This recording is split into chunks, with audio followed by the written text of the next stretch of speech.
Hi, everyone. Judge Andrew Napolitano here for Judging Freedom. Today is Monday, May 5th, 2025. MEDEA Benjamin, founder of Code Pink, stalwart defender of peace and free speech, is here with us today. But first, this. While the markets are giving us whiplash, have you seen the price of gold? It's soaring. In the past 12 months, gold has risen to more than $3,000 an ounce. I'm so glad I bought my gold. It's not too late for you to buy yours. The same experts that predicted gold at $3,200 an ounce now predict gold at $4,500 or more in the next year. What's driving the price higher? Paper currencies. All around the world, they are falling in value. Big money is in panic as falling currencies shrink the value of their paper wealth. That's why big banks and billionaires are buying gold in record amounts. As long as paper money keeps falling, they'll keep buying, and gold will keep rising.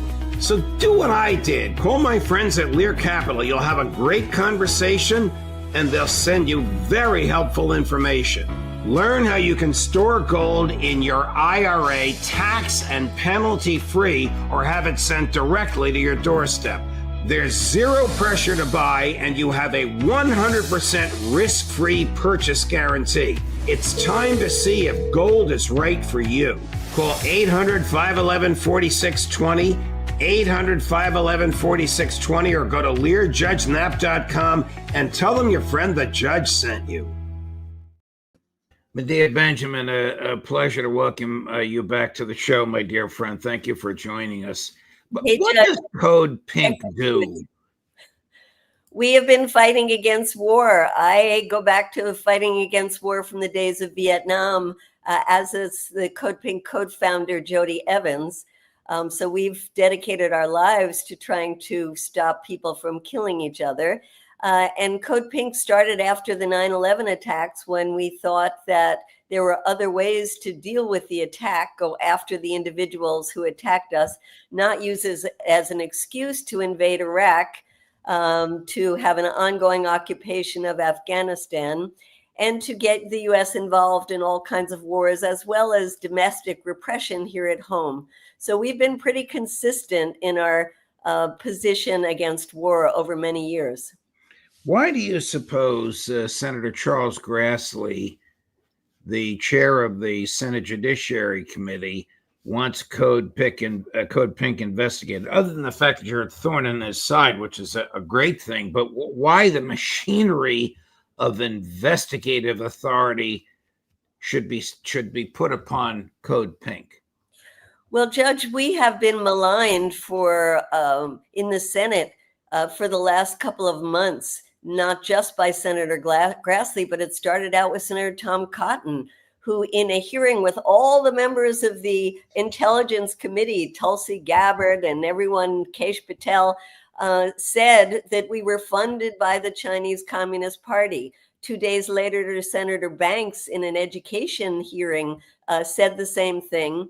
And then we saw Senator Grassley say it and call on the Attorney General to investigate us. It is so insane. On one level, it's laughable because we have, zero money from the Communist Party. We don't even know people in the Chinese Communist Party. And yet this seems to be the most recent way of attacking us. And yes, we are a thorn in their side. We're, I would say, the only group that is there on a regular basis calling them out on their support for the ongoing slaughter and now the starvation of people in Gaza. They don't like us there. They wish that there weren't this attention that we're putting on to their taking money from AIPAC, from all of these lobby groups, the weapons manufacturers. And so this is a tactic that they're using, but it has zero base in reality. How ironclad is the grip that AIPAC and other entities in the donor class in America have on members of Congress, both houses, both parties?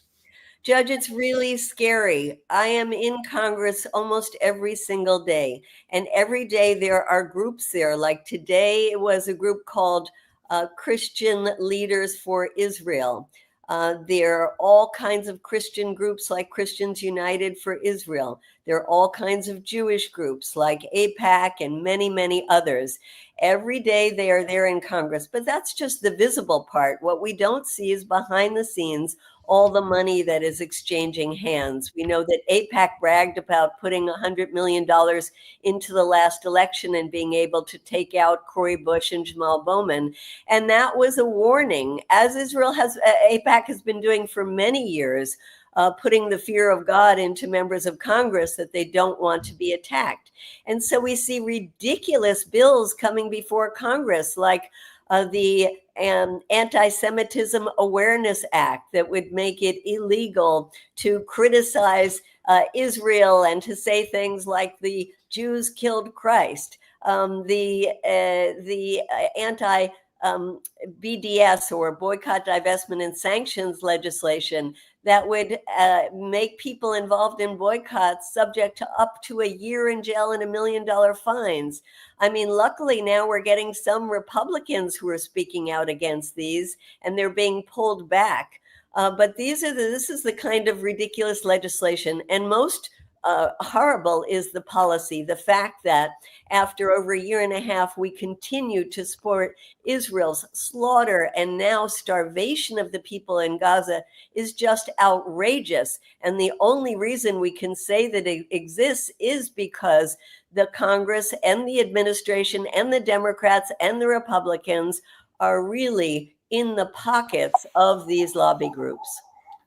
Congressman Thomas Massey, Republican of Kentucky, who is notoriously not in the pocket of these groups, has actually said that most of his colleagues on Capitol Hill actually have somebody from AIPAC either working in their office or monitoring them. Do you know of any evidence for this? Absolutely, and I love that he called them the babysitters. Right. That's he's very down to earth and very funny, and that's the phrase that he used. Yes, and it is so true. The AIPAC, you really have to give them credit because it's not just the money.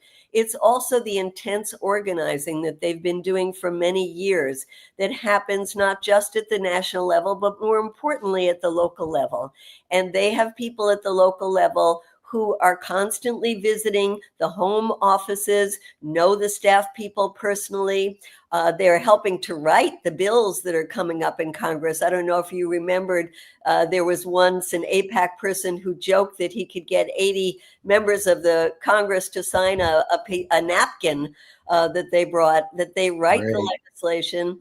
And so, yes, they are embedded. There are a number of the people from AIPAC who are now on the staff in congressional offices. And let's be honest, it's not just AIPAC.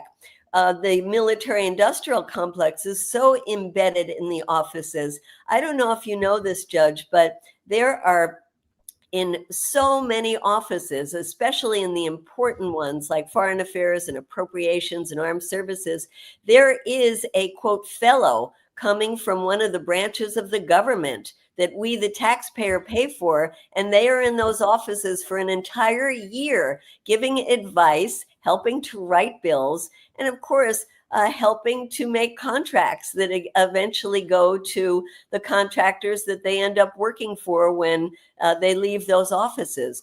So it's so corrupt. And this happens no matter which party controls either house of Congress.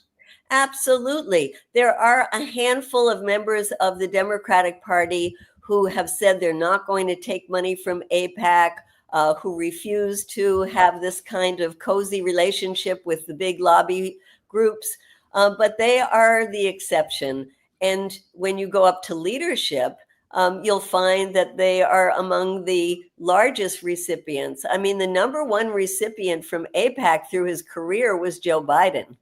Right. We know that. Do you know about this legislation offered in the House by Representative Mike Lawler, Republican of New York, which, as I understand it, I don't know how it could possibly be enforced. And thanks be to God, it looks like they pulled it from the vote today because they don't have enough votes to support it.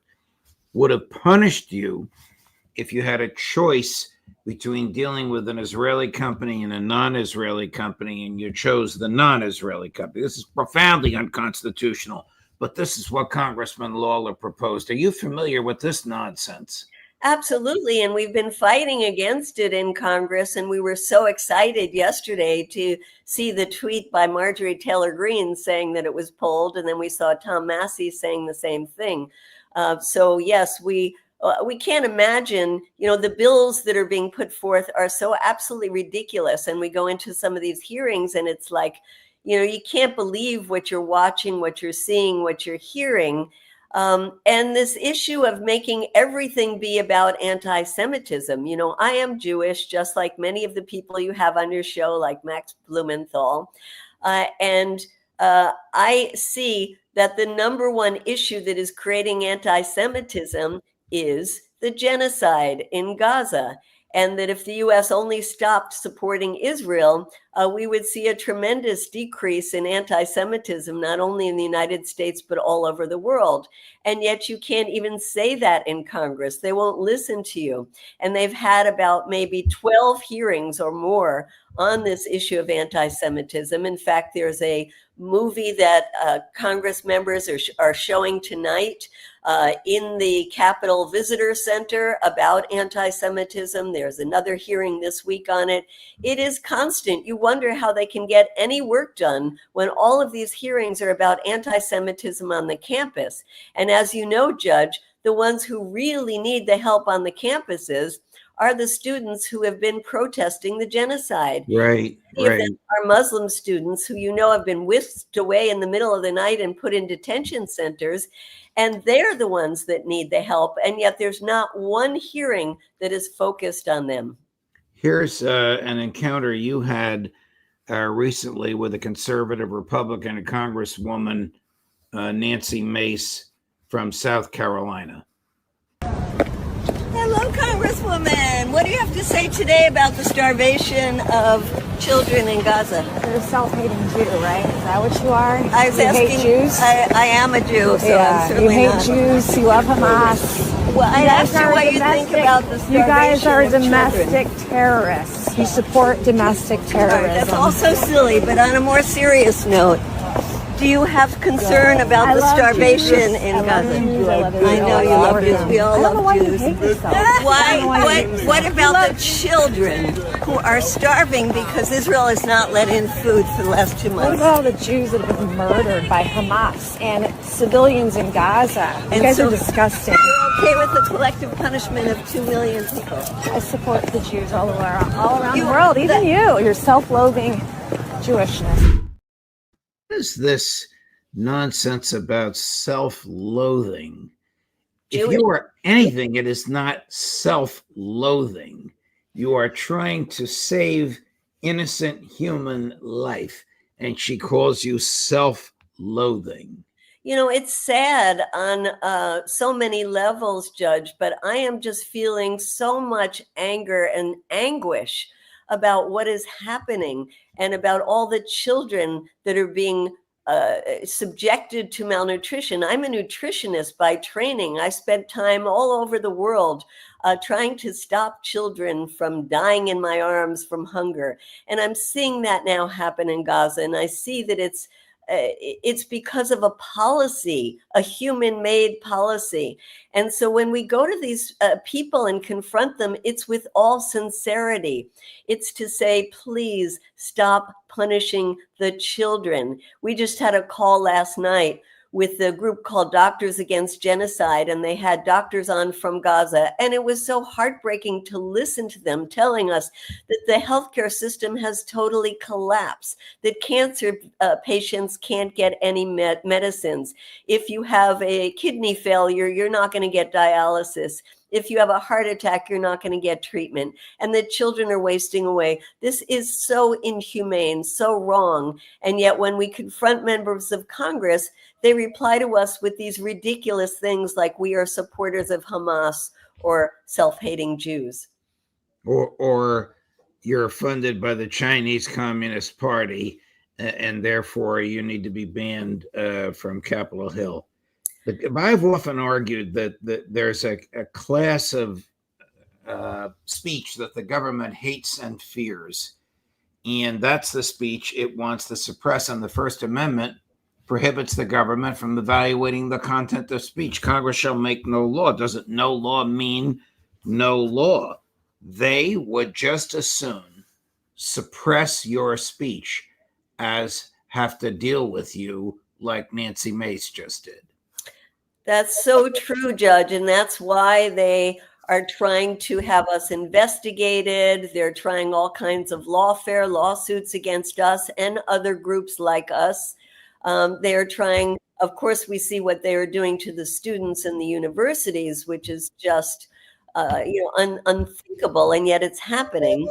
So we are so disturbed about the huge chasm that exists between what is right and moral to do, what the majority of Americans show in the opinion polls that they want to happen, and what our government is doing. And now Israel is proposing to deal with this humanitarian crisis because they're getting a lot of pressure by a new scheme. I don't know if you've been following them, but they're talking about letting only 60 trucks in a day. It used to be 600 before October 7th, and it was 600 during the ceasefire, only 60 a day.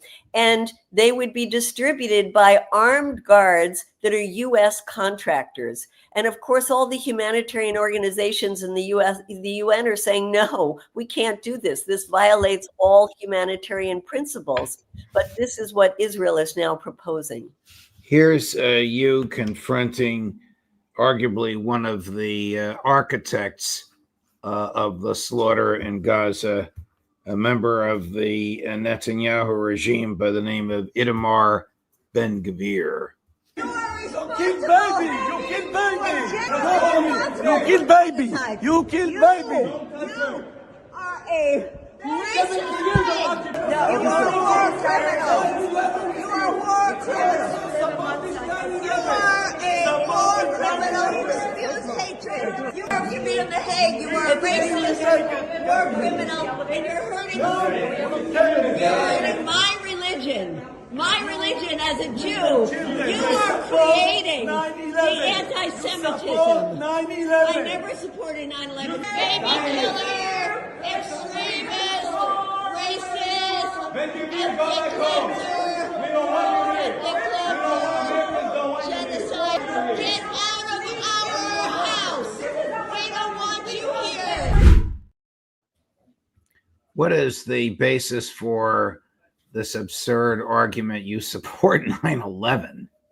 Well, I guess it's because they say you support Hamas, and Hamas are Muslims, and 9/11 Muslims. I think it's part of that kind of attack. But I do want to say, Judge, that Ben-Gvir is the one person in the Knesset when they brought up this horrible plan about only letting 60 trucks in a day. He is the one who voted against it. And you know why? Because he says there should be no humanitarian, no aid, no food allowed into Gaza, none at all. Why is it that normal international law and international norms are not enforced against Israel? Well, I just want to say one more thing about Ben-Gvir before we go there, which is it was so insulting to see him not only in our Congress, but meeting with important people in Congress, like Brian Mast, who is the head of the Foreign Affairs Committee. Oh, God, Brian Mast parades around the House of Representatives wearing an IDF uniform. Well, that's right, but he has a very important role right now. And he met with 4 different members of Congress, and he met in Mar-a-Lago with 2 members of Congress who are very important, with Congressman Emmer, who is number 3 in the Republican Party. So it is so disgusting that somebody like Ben-Gvir would be getting a reception in Mar-a-Lago and then in the Congress. And I'm sorry, going back to your question now. I don't even remember what the question was that I asked you before this, but I'll why is Israel not subject to international? Why is Israel not subject to enforcement of international norms? How can they use starvation as a weapon of war when it's expressly condemned by treaties to which Israel is a party? Well, and we've seen this happening since October 8th. Well, we saw it way before. I mean, Israel has been in violation of international law for decades with the occupation, and since October 7th has been in violation of so many international laws. But let's ask a more important question, which is the violation of our U.S. laws. And why does the U.S. continue to support Israel when it's violating U.S. laws? We have laws that we're not allowed to give to support to a country that is not allowing international aid, and international aid coming from the U.S. government. You know, all those trucks that are lined up on the Egyptian side of the Rafah border, many of them were financed with U.S. taxpayer money, and Israel is not allowing those in. And so we are violating international law, our own laws, and of course, Israel has been violating international law. This gets back to the short answer to why is because of the iron grip that the donor class has on Congress and even on the presidency. As wealthy as Trump is, he accepted $100 million from Mrs. Adelson. And Biden, of course, was notoriously wetted at the hip with whoever was the head of the Zionist regime. The Freedom Flotilla and a ship called the Conscience. What's that about and what happened? Well, you know, there have been attempts since 2008 to break this siege of Gaza. The siege of Gaza did not start on October 8th. It has been ongoing. And so since 2008, there have been attempts to take boats in. In the beginning, some of the boats, very small ones, actually made it in. But then Israel decided it would not allow any boats to come in and has been blocking them. And in fact, in 2010, when there was a huge ship called the Mavi Marmara that had 550 people on board, and there were other ships with it, which is why it was called a flotilla, the Israeli Navy commandos boarded that ship and killed 10 people on board. This is a civilian ship carrying humanitarian aid. And ever since then, there have been attempts to send ships in. And Israel has boarded those, taken the people captive, hostage, taken them to jail, deported them, and confiscated the boats. And so this is part of a long attempt to break that siege by sea. And this boat, the Conscience, was supposed to have left from Malta. It was anchored in international waters.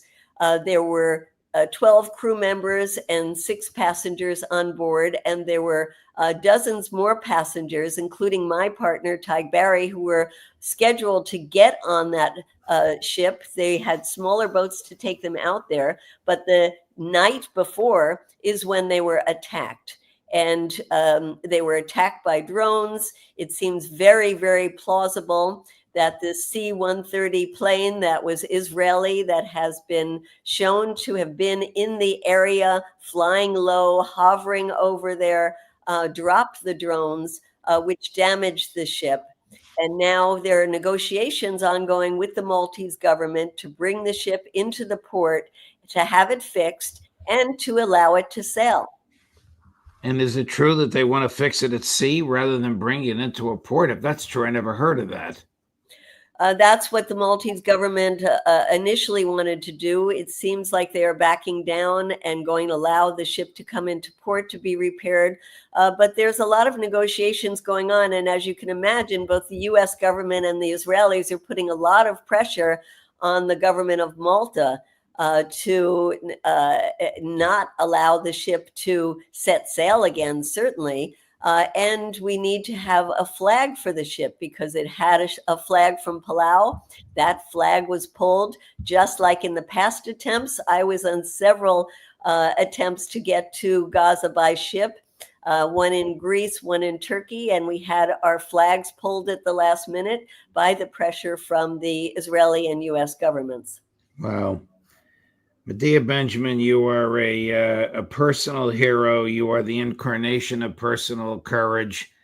Thank you for your devotion to this cause. You're very popular with the viewers of this show. As you know, we hope you'll come back again and visit us soon. Well, thank you so much for having me on, Judge. And I hope people will look up Code Pink and join us in our efforts to stop the support for the terrible things that are going on right now and in Gaza, and to stop the wars like you have been trying to do on your great show. Thank you. All the best to you, MEDEA. Thank you. Great woman, the personification of personal courage. Coming up this afternoon at 2 o'clock, Larry Johnson. At 4 o'clock, Scott Ritter, Judge Napolitano for Judging Freedom.